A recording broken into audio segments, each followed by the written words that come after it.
श्रीमन्महागणाधिपतये नमः। सदानिम्बवृक्षस्य मूलादिवासात् सुधाश्राविणं तिक्तमप्यप्रियन्तं तरुं कल्पवृक्षादिकं साधयन्तं नमामीश्वरं सद्गुरुं साईनाथं। విశ్వకర్మ పరబ్రహ్మణే నమః, సాయినాథ పరబ్రహ్మణే నమః. ముఖ్యంగా మనము ప్రస్తుత కాలంలో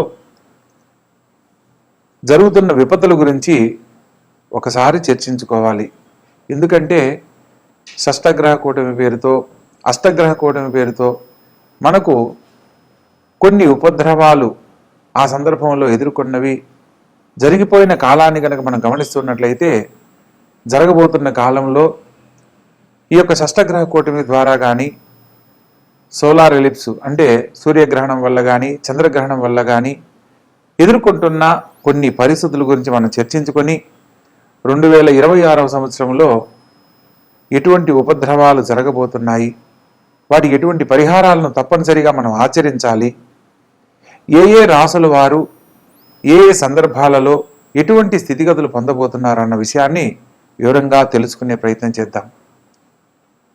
మనకు జ్యోతిశాస్త్ర అవగాహన మేరకు ప్రస్తుతము షష్టగ్రహ కూటమని, అష్టగ్రహ కూటమని గ్రహాలన్నీ ఒకే స్థానంలో సంచరించడాన్ని మనం గమనిస్తూ ఉన్నాం. అయితే ఈ యొక్క షష్టగ్రహ కూటమి ఏర్పడడానికి ముందు కానీ తర్వాత కానీ సూర్యగ్రహణం, చంద్రగ్రహణం ఏర్పడడం జరుగుతుంది. ఆయా సందర్భాలలో కొన్ని అనుకోని విపత్తులు మనం ఎదుర్కొంటూ ఉన్నాం. ప్రస్తుతం ఈ సంవత్సరం గురించి 2025 గురించి మనం చర్చించుకున్నట్లయితే, ఈ మధ్య విమానం క్లాష్ అయిన విషయం కానీ, బెంగళూరు ట్రైన్ యాక్సిడెంట్కి సంబంధించిన విషయాల్లో కానీ, రీసెంట్లీ జరిగిన అక్టోబర్ మాసంలో బస్సు యాక్సిడెంట్లకు సంబంధించిన విషయాల్లో కానీ, అగ్నిమాపక సంబంధమైన ఇబ్బందులు, అదేవిధంగా ఉత్తరాఖండ్లో క్లౌడ్ ఎఫెక్ట్స్ ఆకస్మికంగా జరిగిన జన నష్టము, అనేక రకాలుగా ప్రజలు ఎన్నో రకాలుగా ఇబ్బందులు ఎదుర్కొంటూ ఉన్నారు. 2019 డిసెంబర్ 26న షష్టగ్రహ కూటమితో ఏర్పడిన గ్రహాలు 6 గ్రహాలు ఒకే స్థానంలో సంచరిస్తున్న సందర్భంలో మహమ్మారిగా మనము కోవిడ్ వైరస్ ద్వారా అనేక రకాల జన నష్టం, ప్రాణ నష్టం కలిగిన విషయం అందరికీ విదితమే. అదేవిధంగా ఆర్థిక మాంద్యం పడిపోవడం, వాహనాలు, కుటుంబంలో ప్రతి ఒక్క విషయంలో కూడా స్తంభించిపోవడం లాంటివి మనం ఎదుర్కొన్నాం. అదేవిధంగా ఈ 2025లో ఏర్పడిన షష్టగ్రహ కూటమి కారణంగా మనము ఈ మధ్య కాలంలో సూర్యగ్రహణం, చంద్రగ్రహణం జరిగిన మధ్యకాలంలో మనం అనేక రకాల బస్సు ప్రమాదాలు, వాయు వాహనాలకు సంబంధించిన ప్రమాదాలు, జన నష్టము, ఆర్థిక మాంద్యము, రాజకీయంలో కొన్ని మార్పులు, అనుకోని విదేశాలలో భూకంపాలకు సంబంధించిన విషయాలు, చైనాలో జరిగిన వరదల వల్ల లక్షల్లో ప్రాణ నష్టం జరిగిన విషయం, ఇవన్నిటినీ మనం గమనించినట్లయితే జరగబోతున్న కాలంలో మనం పలు జాగ్రత్తల వల్ల భవిష్యత్తు సంబంధించి తెలుసుకొని భగవద్ అనుగ్రహంతో మంచి జీవితాన్ని పొందడానికి అవకాశం ఉంది. ప్రకృతి వైపరీత్యాల ద్వారా జరిగే విపత్తులలో ఎంతోమంది బలైనప్పటికీ కొందరు దైవాన్ని నమ్మి సమస్యల్ని ఎదుర్కొని మంచి జీవితంలో స్థిరపడిన వాళ్ళు ఎంతోమంది ఉన్నారు. అదేవిధంగా జ్యోతిష్ శాస్త్రంలో మనకు ఏదైతే జరగబోతున్న విపత్తుని తెలుసుకునే అవకాశం ఉందో దాన్ని వివరంగా తెలుసుకొని తద్వారా పరిహారాల రూపంలో ఆనందకరమైన జీవితంలో ప్రతి ఒక్కరికి ఆ భగవంతుడు సంపూర్ణమైన జీవితాన్ని ఇవ్వాలని కోరుకుంటున్నాను. ఇందులో భాగంగా ప్రస్తుత కాలంలో మనకు ఈ మధ్య కాలంలో బస్సుకు సంబంధించిన ప్రమాదాలు, అదేవిధంగా ట్రైన్ యాక్సిడెంట్స్కి సంబంధించినవి, ఇతర దేశాల్లో జరిగిన భూకంపాల వల్ల ప్రాణ నష్టము,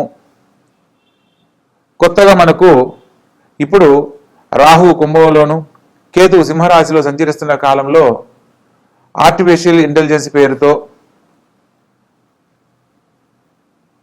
మనకు ఈ యొక్క సైన్స్ రంగానికి, కంప్యూటర్ రంగానికి సంబంధించిన కొత్త కొత్త ఆలోచనల ద్వారా భవిష్యత్తులో ఎదుర్కొనబోతున్న సమస్యల గురించి కూడా మనం తెలుసుకోవచ్చు.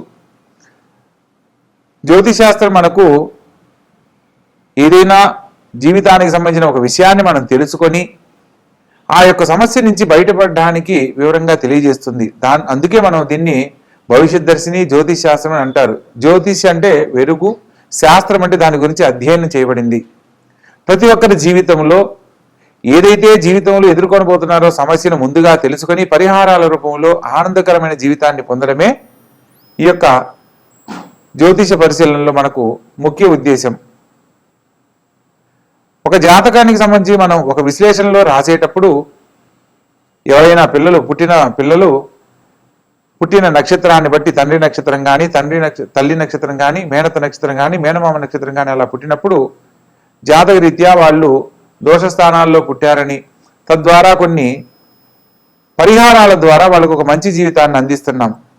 అందుకు జ్యోతిష్ శాస్త్రంలో ఏ జాతకాన్నైనా వివరంగా రాసేటప్పుడు సిద్ధాంతులుగా గ్రంథకర్తలుగా ముందు ఒక వాక్యాన్ని రాయడం జరుగుతుంది. జననీ జన్మ సౌఖ్యానాం వర్ధనీకుల సంపదం పదవి పూర్వపుణ్యానాం లిఖ్యంతే జన్మపత్రిక. జననీ జన్మ సౌఖ్యానాం, ఈ భూమి మీద మనం జన్మిస్తున్న సందర్భంలో వర్ధనీ కుల సంపదం, ఏ వంశంలో పుడుతున్నామో ఆ వంశంలో ఎటువంటి స్థితిగతులు పొందబోతున్నామో, పదవీ పూర్వపుణ్యానం, గత జన్మలో చేసిన పాపకర్మ పుణ్య ఫలితాలను ఆధారం చేసుకొని పరిహారాల రూపంతో తెలుసుకొని లిఖ్యంతే జన్మపత్రిక, వ్రాస్తున్నదే ఈ జన్మపత్రిక అని వివరంగా రాసి తదుపరి ఈ జాతకానికి సంబంధించిన ఎటువంటి దోషాలు ఉన్నప్పటికీ కూడా ఈ జాతకులు యోగ జాతకులే అని రాసి తదుపరి అయినప్పటికీ అష్టమ స్థానంలో సంచరిస్తున్న గ్రహ సంచార ఫలితంగా బాలగ్రహ దోషమని, కొన్ని జాతకరీత్యా దోషాలను నాళావేష్ట బంధనం అని, మెడలో పేగు వేసుకొని పుట్టినప్పుడు నాళావేష్ట బంధనం పేరుతో గ్రహశాంతి చేయించి ఈశ్వరునికి రుద్రాభిషేకం చేయించిన ఎడల ఆ దోషం పోతుంది. కాబట్టి ఆ దోషాన్ని తెలుసుకునేందుకు ఈ యొక్క జ్యోతిష్ శాస్త్రం అనేది ఉపయోగపడుతుంది. అలా ఎవరైనా దోషానికి సంబంధించిన సందర్భంలో పుట్టినప్పటికీ కూడా వారికి కూడా అందరిలాగే ఉన్నతమైన భవిష్యత్తును అందించవచ్చు అని తెలియజేసేదే జ్యోతిష్ శాస్త్రం. అటువంటి జ్యోతిష్ శాస్త్రాన్ని ఆధారం చేసుకొని మనం భవిష్యత్ దర్శిని తెలుసుకొని మన జీవితాలను ఆనందమయం చేసుకోవడానికి ఎటువంటి పరిహారాలు ఆచరించాలని తెలుసుకునే ప్రయత్నం చేద్దాం. ప్రస్తుత కాలంలో 1962లో ఫిబ్రవరి మాసంలో అష్టగ్రహ కూటమి ఏర్పడింది. అది కుంభరాశిలో ఏర్పడిన సందర్భంలో చైనా ఇండియా మధ్య ఉద్రిక్తతలు ఏర్పడి అనేక రకాల సమస్యలు ఎదుర్కోవడం జరిగింది. ఆర్థిక మాంద్యానికి సంబంధించిన సమస్యలు ఎదుర్కోవడం జరిగింది. కొన్ని ప్రాంతాలలో భూకంపాల వల్ల జన నష్టము, ఆర్థిక నష్టము కలగడాన్ని మనం గమనించవచ్చు. అదేవిధంగా 1982 మార్చి నెలలో కూడా ఇలాగే షష్టగ్రహ కూటమి ఏర్పడడం జరిగింది. ఆ సందర్భంలో ఆర్థికపరమైన సమస్యలతో ఎంతో మంది ఇబ్బందులు పడడం, రాజకీయ నాయకుల యొక్క మాట వైఖరిలో మార్పుల వల్ల కొన్ని రాజకీయ రంగానికి సంబంధించిన మార్పుల వల్ల ప్రజలు ఎన్నో రకాల ఇబ్బందులు ఎదుర్కోవడం కూడా జరిగింది. అదేవిధంగా 2020 అంటే 2019 డిసెంబర్ 26 తర్వాత ఏర్పడిన షష్టగ్రహ కూటమి ద్వారా కోవిడ్ పేరుతో లాక్డౌన్ పేరుతో ఎంతో జన నష్టం జరగడము, ఆ సందర్భంలో లాక్డౌన్ని విధించడము, ప్రతి ఒక్కరి జీవితాలు సంక్షోభానికి గురవడం మనం గమనించాము. అదేవిధంగా 2026లో మార్చి నెలలో శని భగవంతుడు రాహుగ్రహానికి సంబంధించిన సంచారాల ఫలితంగా అనేక రకాల సమస్యలు ఎదుర్కొనబోతున్నాము.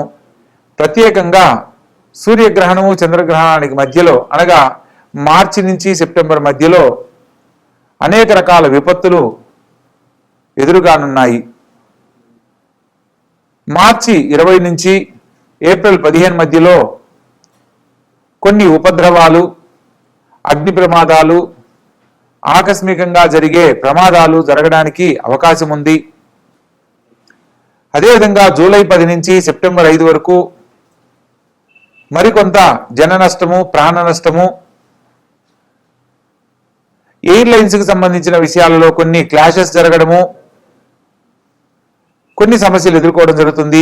ప్రత్యేకంగా సెప్టెంబర్లో ఏర్పడబోయే గ్రహణాల వల్ల కూడా ఎంతో భారీగా ప్రజా నష్టం కానీ, ధన నష్టం కానీ, భూకంపాల ద్వారా ఆర్థిక నష్టం కానీ విశేషంగా జరగడానికి అవకాశం ఉందని మనం గమనించాలి. ప్రత్యేకంగా మనం మాసాన్ని బట్టి ఏర్పడిన పరిస్థితులను బట్టి మనం ఒక్కొక్కరిగా తెలుసుకుందాం. ఈ గ్రహ సంచార ఫలితంగా మార్చి 29న సోలార్ ఎలిప్స్ సూర్యగ్రహణం ఏర్పడుతుంది. ఆ సందర్భంలో భావోద్వేగ సమస్యలు ఏర్పడతాయి. అనవసరమైన కోపతాపాల వల్ల, కులమతాల మధ్య గొడవలు ఉద్రిక్తత చెంది అనేక రకాల జన నష్టం కలగడానికి అవకాశం ఉంటుంది. రాజకీయ నాయకులు తీసుకునే నిర్ణయాలలో జరిగే పొరపాట్ల వల్ల ఆర్థిక మాంద్యానికి సంబంధించిన సమస్యలు ఎదుర్కొంటారు. అనుకోని రోడ్డు ప్రమాదాలు ఇంకా ఎక్కువ అవ్వడానికి, అంటే ఈ 2025 కంటే కూడా 2026లో ఎక్కువగా జరగడానికి అవకాశం ఉంది. అదేవిధంగా ఫైర్ యాక్సిడెంట్స్కు సంబంధించినవి కూడా 2026లో మార్చి 29 తర్వాత జరగడానికి ఎక్కువ అవకాశాలు ఉన్నాయని మనం తెలుసుకోవచ్చు. ప్రత్యేకంగా ఆరోగ్యపరమైన సమస్యలకు సంబంధించి కొన్ని, అంటే మనకు కోవిడ్ టైంలో ఏర్పడిన వైరస్ కంటే భారీగా కాకుండా సూక్ష్మ రూపంలో కొన్ని కారణాల వల్ల ఆరోగ్య సమస్యలు కూడా ప్రతి ఒక్కరూ ఎదుర్కొనే అవకాశం ఉంటుంది. ప్రత్యేకంగా మార్చి నుంచి జూలై వరకు శని భగవంతుడు, రాహుగ్రహాల సంచార ఫలితంగా భూకంపాలు, కొన్ని చోట్ల వరదల వల్ల జన నష్టము, ఆర్థిక నష్టము, అదేవిధంగా ఆకాశంలో జరిగే మార్పుల వల్ల క్లౌడ్ సర్వర్ ఫెయిల్యూర్ అవ్వడం వల్ల మనకు సైబర్ అటాక్స్ ఎక్కువగా జరుగుతాయి. ఇప్పుడు జరుగుతున్న ఏఐ మాల్ ఫంక్షన్స్ కి, అంటే ఆర్టిఫిషియల్ ఇంటెలిజెన్స్ అనేది కొత్తగా మనకు ఏర్పడిన విధానంలో అనేక రకాల సమస్యలు ప్రజలు ఎదుర్కొనబోతున్నారన్న విషయాన్ని ముందుగా తెలుసుకోవచ్చు. శని భగవంతుడు కర్మకు సంబంధించిన అధిష్టాన దేవుడు, రాహు క్రియేటివిటీకి, ఇల్యూజన్కి అధిష్టాన దేవుడు. వీళ్ళిద్దరూ కలిసినప్పుడు అనేక రకాల సమస్యలు ఎదుర్కొనే పరిస్థితులు ఖచ్చితంగా ఎదురవుతాయి. జూలై సెప్టెంబర్ మాసంలో 2026 సంవత్సరంలో కుజరాహుల యొక్క సంగమం జరుగుతుంది. ఆ సందర్భంలో రోడ్డు ప్రమాదాలు, కుజుడు అగ్నితత్వం కాబట్టి అగ్నికి సంబంధించిన ప్రమాదాలు, అదేవిధంగా కెమికల్ బ్లాస్ట్ లాంటివి జరగడానికి అవకాశం ఉంటుంది. అదేవిధంగా రైలు మార్గాలలో ప్రయాణం చేస్తున్న వారు కూడా కొన్ని రకాల సమస్యలు, యాక్సిడెంట్లు మనం భవిష్యత్తులో చూడడానికి అవకాశం ఉంది. అదేవిధంగా ఈ యొక్క కుజుడు ఎప్పుడైతే రాహుతో కలుస్తాడో రక్షణ శాఖకు సంబంధించిన అంశాలలో, భారతదేశ రక్షణ శాఖకు సంబంధించిన రక్షణ దళాలకు వాటికి సంబంధించిన విషయాలలో విపత్తులు, ఇతర దేశాల మధ్య కొన్ని కలహాలు, తద్వారా కొన్ని అణుబాంబులకు సంబంధించిన ప్రయోగాలు జరగడానికి అవకాశం ఉంటుంది. అదేవిధంగా ఆగస్టు అక్టోబర్ మధ్యలో వాతావరణంలో మార్పుల వల్ల పలు ప్రాంతాలలో వరదల రూపంలో జన నష్టము, అదేవిధంగా తుఫాను వల్ల కూడా కొంత జన నష్టము,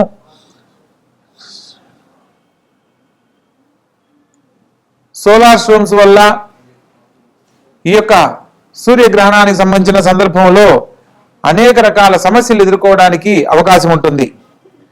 ప్రత్యేకంగా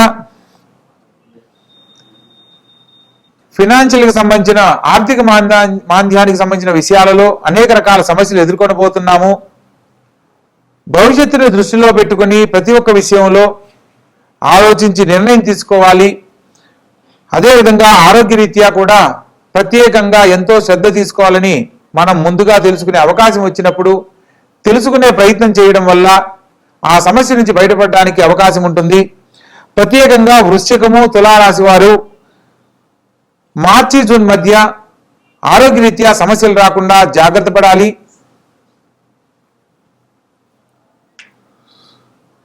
ప్రత్యేకంగా ఉద్యోగపరంగా కర్కాటక రాశి, మకర రాశుల వాళ్ళు ఏప్రిల్, సెప్టెంబర్ మాసాలలో అనేక రకాల సమస్యలు, జాబ్ స్విచ్చింగ్ సంబంధించిన విషయాలలో సమస్యలు ఎదుర్కొనేందుకు అవకాశం ఉంటుంది.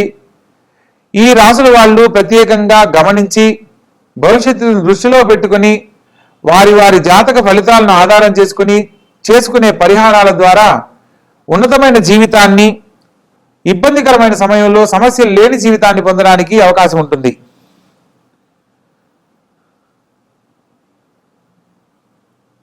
అదేవిధంగా శుభానికి సంబంధించి కనుక మనం ఆలోచించినట్లయితే, ఎవరైతే భవిష్యత్తుని దృష్టిలో పెట్టుకుని వారి వారి జాతకాన్ని పరిశీలించుకొని పరిహారాల ద్వారా ఏదైతే ఆచరిస్తారో తద్వారా ఉద్యోగంలో ఉన్నతి, మానసిక ప్రశాంతత, అనుకున్న పనుల్లో విజయాన్ని పొందడము, నూతన ఆలోచనలతోటి భవిష్యత్తుని దృష్టిలో పెట్టుకుని చేసే ప్రతి ఆలోచన కూడా విజయవంతం అవ్వడానికి అవకాశం ఉంటుంది. ప్రత్యేకంగా ఈ యొక్క 2026లో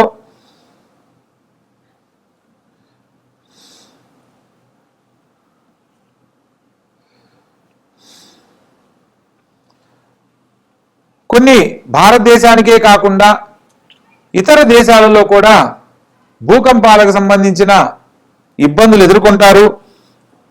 ప్రత్యేకంగా ఇండియా, బంగ్లాదేశ్ వంటి ప్రాంతాలలో అనేక రకాల జన నష్టము, ప్రాణ నష్టం కలగబోతుంది. యునైటెడ్ స్టేట్స్ ఆఫ్ అమెరికా ప్రాంతంలో తూర్పు దేశం వాళ్లకు ఈ యొక్క ఉపద్రవాల వల్ల ఎక్కువగా ఇబ్బందులు ఎదుర్కొనే అవకాశం కలదు. ఎప్పుడైతే 2026లో సూర్యగ్రహణం ఏర్పడుతుందో ఆ సందర్భంలో ఇంటర్నెట్కి సంబంధించిన సమస్యలు ఏర్పడతాయి. ఇంటర్నెట్ బ్రేక్ డౌన్ వల్ల ఏదైనా సరే ఒక విషయాన్ని, సమాచారాన్ని అందవేసే అంశాలలో అనేక రకాల సమస్యలు ఎదుర్కోవడము, తర్వాత క్లౌడ్ డేటా ఇష్యూస్ కూడా ఏర్పడతాయి. ప్రత్యేకంగా మొబైల్ నెట్వర్క్కు సంబంధించిన ప్రాబ్లమ్స్, ఈ యొక్క ఏఐ టెక్నాలజీ వల్ల అనేక రకాల సమస్యలు ఎదుర్కోవడానికి అవకాశం ఉంటుంది. ప్రత్యేకంగా 2026లో సైబర్ అటాక్స్ ఎక్కువగా జరగడానికి అవకాశం ఉంది. ప్రత్యేకంగా రాహు యొక్క ప్రభావమే దీనికి ముఖ్య పాత్ర వహించడానికి అవకాశం ఉంటుంది. ప్రత్యేకంగా ఇప్పటివరకు మనం ఇప్పటివరకు ప్రమాదాల రూపంలోనూ, అగ్నిమాపక రూపాల్లోనూ మనం ఎన్నో రకాలుగా సమస్యలు వింటూ ఉన్నాం. 2026లో ఊహించని సందర్భాల్లో పెద్ద పెద్ద బ్యాంకులపై హ్యాకింగ్ లాంటివి జరగడము, అదేవిధంగా క్లౌడ్ స్టోరేజ్కి సంబంధించి ఫెయిల్యూర్ అవ్వడము, దీనివల్ల డేటా లాస్ అయ్యి గవర్నమెంట్ డేటాస్కు సంబంధించిన ఏదైనా ముఖ్యమైన ఇన్ఫర్మేషన్ ఏదైతే ఉంటుందో అవి లీక్ అయినందువల్ల కూడా కొన్ని సమస్యలు ఎదుర్కోవడం అనేది 2026లో జరగనుంది. ఇక ఆరోగ్యపరంగా పరిశీలించినట్లయితే డిసీజెస్ విషయాల్లో కొత్త వైరస్ల రూపంలో మనకు కోవిడ్ టైంలో ఏర్పడిన దానిలాగా కాకుండా కొంత ఆరోగ్య విషయంలో అశ్రద్ధ వల్ల, మన పరిసర ప్రాంతాలలో జరిగే మార్పుల వల్ల, కొన్ని బ్యాక్టీరియాస్ వల్ల కూడా, సాధారణ వైరస్ వల్ల కూడా కొన్ని రకాల ఇబ్బందులు ఎదుర్కోబోతున్నాము. ప్రస్తుతానికి మనం చర్చించుకున్నట్లయితే రీసెంట్లీ శబరిమలలో కూడా ఈ యొక్క పంపా నదిలో ఒక బ్యాక్టీరియా ఏదో వ్యాప్తి చెందడం వల్ల అనేక రకాల సమస్యలు, ఊపిరితిత్తుల సమస్యలు ఏర్పడే అవకాశం ఉందనేది మనం ప్రస్తుతం వింటున్న విషయం విదితమే. కాబట్టి భవిష్యత్తులో రాబోతున్న వాటి గురించి మనం ముందుగా తెలుసుకున్నప్పుడు, వాటికి సంబంధించిన కొన్ని పరిహారాలను మనం ఆచరించినప్పుడు ఖచ్చితంగా మంచి జీవితంలో స్థిరపడడానికి అవకాశం ఉంటుంది. జూను, ఆగస్టు మధ్యలో విపరీతమైన వరదలు మరియు అధిక వర్షాల సూచన కారణంగా కేరళ, ఒరిస్సా, బెంగాల్ ప్రాంతాలలో అనేక రకాల సమస్యలు ఎదుర్కోవడానికి అవకాశం ఉంది. ఏప్రిల్ మే నెలలో అధిక ఉష్ణోగ్రత ద్వారా కొంత ప్రాణ నష్టం సంభవించబోతుంది. ఆర్థికపరమైన సమస్యలను మనకు ఇంధనం ద్వారా, బంగారం ద్వారా, ఇంకా అధిక ధరకు బంగారం పెరగడము, ఆయిల్ వ్యాపారాలకు సంబంధించిన విషయాల్లో కూడా ఇంధనం ధరలు అధికమవడానికి అవకాశం ఉంది. 2026 జూలై సెప్టెంబర్ నెలలో కొన్ని రాష్ట్రాలలో రాజకీయ మార్పులు అనుకోని అస్థిరతకు కారణమవుతాయి. రాజకీయ పలుకుబడిలో ఉన్న వాళ్ళు తీసుకునే నిర్ణయాల వల్ల ప్రజలు ఎన్నో రకాల ఇబ్బందులు ఎదుర్కొనబోతున్నారని మనం తెలుసుకోవచ్చు. ప్రత్యేకంగా మే నెల, జూన్ మధ్యలో ప్రయాణాలు చేసేవాళ్ళు తగు జాగ్రత్తలు తీసుకోవాలి. అక్టోబర్ మాసంలో కూడా కొన్ని రాసుల వారు ప్రయాణాలకు సంబంధించిన అంశాలలో తప్పనిసరి పరిస్థితుల్లో మాత్రమే ప్రయాణం చేయవలసిందిగా సూచనగా తెలియజేయడం జరుగుతుంది. 2026లో ఒక్కొక్క రాశుల వారిగా ఎటువంటి పరిస్థితులు ఎదుర్కొనబోతున్నారో తెలుసుకుందాం. ఇక మీనరాశి వారిని కనుక పరిశీలించినట్లయితే అలా అనుకున్న దానికంటే పని భారం ఎక్కువ అవుతుంది. ప్రత్యేకంగా కొన్ని సందర్భాలలో శిరోభారం వల్ల శిరోవేదనకు గురవుతారు. పనుల ఒత్తిడి వల్ల చేయాలనుకున్న పనికి ప్రతిరోజు 8 గంటలు చేయవలసిన సందర్భాల్లో 12 గంటలు పనిచేయవలసిన పరిస్థితులు ఏర్పడతాయి. అయినప్పటికీ కూడా ఈ యొక్క మీనరాశి వారికి గురువు అధిపతి అయినప్పటికీ లగ్నంలో శని సంచారం జరుగుతున్న కారణంగా భవిష్యత్తును దృష్టిలో పెట్టుకుని ప్రతి పనిని శ్రద్ధతో ఆచరించాలి. ఎందుకంటే ఈ శని భగవంతుడు లగ్నంలో సంచరించే క్రమంలో మందగమనుడు కాబట్టి మొదలు పెట్టేటప్పుడు ఉన్న శ్రద్ధ చివరి వరకు ఉండనివ్వడు. తద్వారా మనం చేయాలనుకున్న పనిని సకాలంలో పూర్తి చేయలేనప్పుడు ఆ పనిలో అనేక రకాల ఆటంకాలు, శిరోవేదన ఇవన్నీ ఏర్పడతాయి. కాబట్టి ఎప్పటి కార్యక్రమాన్ని అప్పటికి పూర్తి చేసుకునే విధంగా మనం నిర్ణయించుకొని ముందుకు వెళ్ళాలి. ఇలా ఎవరైతే ఆచరిస్తారో వారికి మాత్రమే ఈ యొక్క మీనరాశి జాతకులకు ఉజ్వలమైన భవిష్యత్తులో మంచి జీవితాన్ని పొందడానికి అవకాశం ఏర్పడుతుంది. మొత్తం మీద ఈ 2026లో శని భగవంతునికి, రాహుగ్రహానికి సంబంధించిన పరిహారాలు తప్పనిసరిగా ఆచరించాలి. రాహుకేతుల మధ్య గ్రహ సంచారం జరిగేటప్పుడు ప్రత్యేకంగా గ్రహణ సమయాల్లో రాహుగ్రహానికి సంబంధించిన దానం కానీ, కేతుగ్రహానికి సంబంధించిన దానం కానీ, శని భగవంతునికి సంబంధించి జన్మశని, అర్ధాష్టమ శని, అష్టమ శని, సప్తమ శని, ఈ యొక్క శని భగవంతునికి సంబంధించిన పీడితులై ఇబ్బంది పడుతున్న ప్రతి ఒక్కరూ కూడా శని భగవంతుని యొక్క ఆలయ సందర్శనము, శని భగవంతునికి సంబంధించి తిల తైల దానాన్ని ఇవ్వడము, బ్రాహ్మణ సంతృప్తి కొరకు అన్న సంతర్పణ ఏర్పాటు చేయడము, ప్రత్యేకంగా నల్ల వస్త్రం దానం చేయడము, ఇటువంటి పరిహారాలు ఆచరించడం వల్ల 2026లో ఏ రాశుల వారికి శని ప్రభావం ఎక్కువగా ఉంటుందో ఆయా రాశుల వారందరూ కూడా ఆనందకరమైన జీవితాన్ని పొందడానికి అవకాశం ఉంటుంది. కాబట్టి తెలుసుకున్న ప్రతి ఒక్క అంశంలో భవిష్యత్తును దృష్టిలో పెట్టుకొని ఆరుద్ర, స్వాతి, శతభిష నక్షత్రాల్లో పుట్టిన వారికి రాహు అధిపతి కాబట్టి ప్రత్యేకంగా రాహుగ్రహానికి సంబంధించిన నక్షత్రాల్లో పుట్టిన ప్రతి ఒక్కరూ కూడా పరిహారాలు ఆచరించాలి.